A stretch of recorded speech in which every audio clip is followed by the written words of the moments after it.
സ്വർഗത്തിൽ കിട്ടാനില്ല. പക്ഷേ നീയും കടക്കണം സ്വർഗത്തിൽ, അവളും കടക്കണം സ്വർഗത്തിൽ. അതിന്റെ പുറമെ വിവാഹം കഴിക്കാത്തവർക്കും സുബ്ഹാനല്ലാഹ് വിവാഹം കഴിച്ചവർക്കും വേറെ കുറെ സുന്ദരികളായ സ്ത്രീകളെ പടച്ച റബ്ബ് സന്തോഷത്തിന് വേണ്ടി നൽകുന്നുണ്ടല്ലോ. നിങ്ങൾ കേട്ടിട്ടില്ലേ ബഹുമാനപ്പെട്ട അബ്ദുല്ലാഹി ഇബ്നു മുബാറക് റളിയല്ലാഹു അൻഹുവിന്റെ ഒരു ശിഷ്യൻ മഹാനവറുകളുടെ സമീപത്തേക്ക് വന്നു.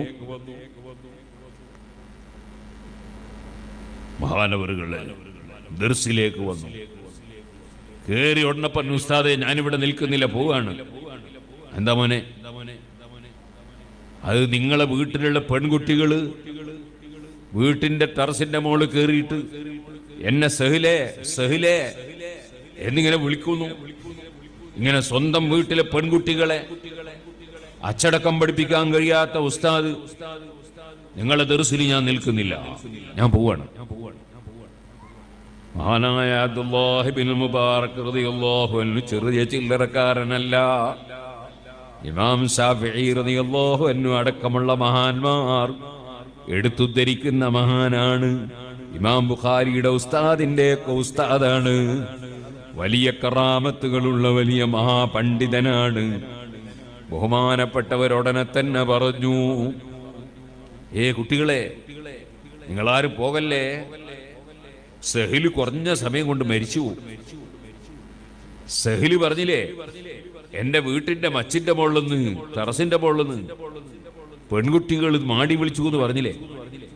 അങ്ങനെ മാടി വിളിക്കാൻ എന്റെ വീട്ടിൽ ഒരൊറ്റ പെൺകുട്ടിയില്ല, അതെന്റെ മക്കളുമല്ല. സഹിലിന്റെ മരണമെടുത്തപ്പോൾ ചെറുപ്പക്കാരനായ സഹില് തഖ്വയോടെ ജീവിച്ച ആളാണ്, ആലിമീങ്ങളെ ബഹുമാനിച്ച ആളാണ്, ഉസ്താദിനെ അംഗീകരിച്ച ആളാണ്. സഹിലിന് തെറ്റിനോട് വലിയ വെറുപ്പാണ്. അതുകൊണ്ടാണല്ലോ പെൺകുട്ടികളെ ശരിക്ക് അദബ് പഠിപ്പിക്കാൻ കഴിയാത്ത ഉസ്താദാണെങ്കിൽ എനിക്ക് അടുക്കാത്ത ഉസ്താദ് വേണ്ടെന്ന് പറഞ്ഞത്. തഖ്വയുടെ മനസ്ഥിതി ഉള്ളത് കൊണ്ടാണല്ലോ. വേറെ ഒരു പെണ്ണിന്റെ മുഖത്ത് നോക്കാൻ താല്പര്യമില്ലാത്തത് കൊണ്ടാണല്ലോ. വേറെ ഒരു പെണ്ണ് മാടി വിളിക്കുമ്പോൾ ദേഷ്യം പിടിക്കുകയാണല്ലോ. ആ നിലക്ക് നല്ല തഖ്വയുള്ള മോനാണ്, കൃത്യമായി നിസ്കരിക്കുന്ന ചെറുപ്പക്കാരനാണ്, സുന്നത്തുകൾ എടുക്കുന്ന ആളാണ്, ഹറാമും കറാത്തും കൈയൊഴിക്കുന്ന മോനാണ്. അല്ലാഹു തആല എന്റെ രഹസ്യവും പരസ്യവും നന്നായി വീക്ഷിക്കുന്നു എന്ന ബോധത്തോടെ ജീവിക്കുന്ന മോനാണ്. ആ സഹലിന് മരണമെടുത്തപ്പോൾ സ്വർഗത്തിൽ ലഭിക്കാനുള്ള ഹൂറുല്ലിങ്ങൾ വന്നിട്ട് സഹിലേ സഹിലേ എന്ന് മാടി വിളിച്ചതാണത്.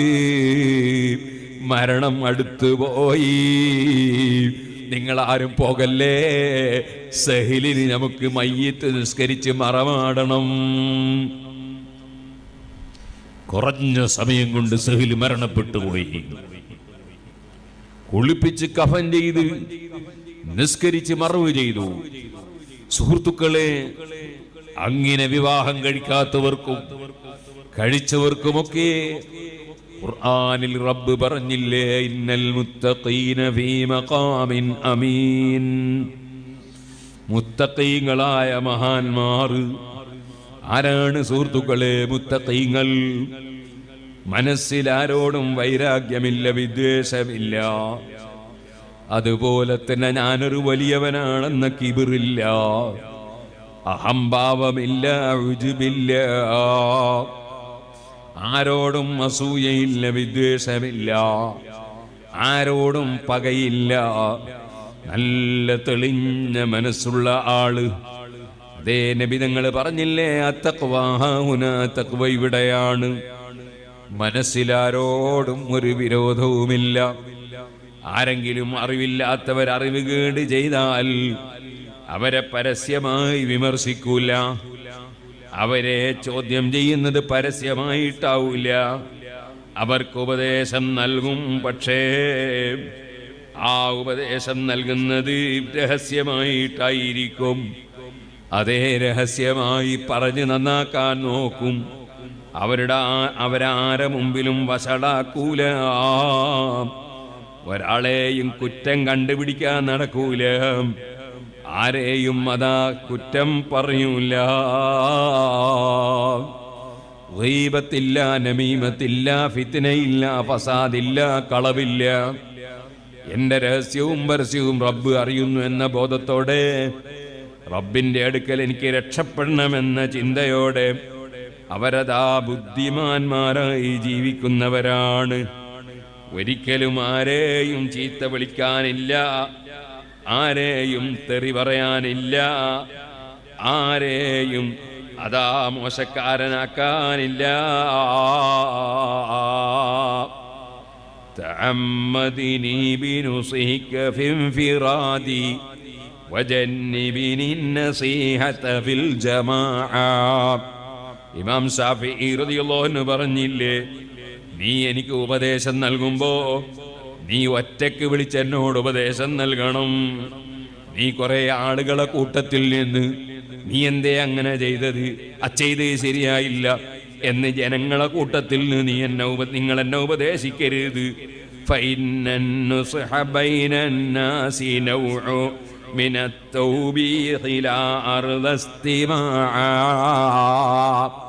ജനങ്ങളെ മുന്നിൽ വെച്ച് വിമർശിച്ച് സംസാരിക്കുന്നത്, ആ സംസാരം ഒരാക്ഷേപമാണ്. എനിക്ക് ഈ ആക്ഷേപം കേൾക്കുന്നതിൽ താല്പര്യമില്ല.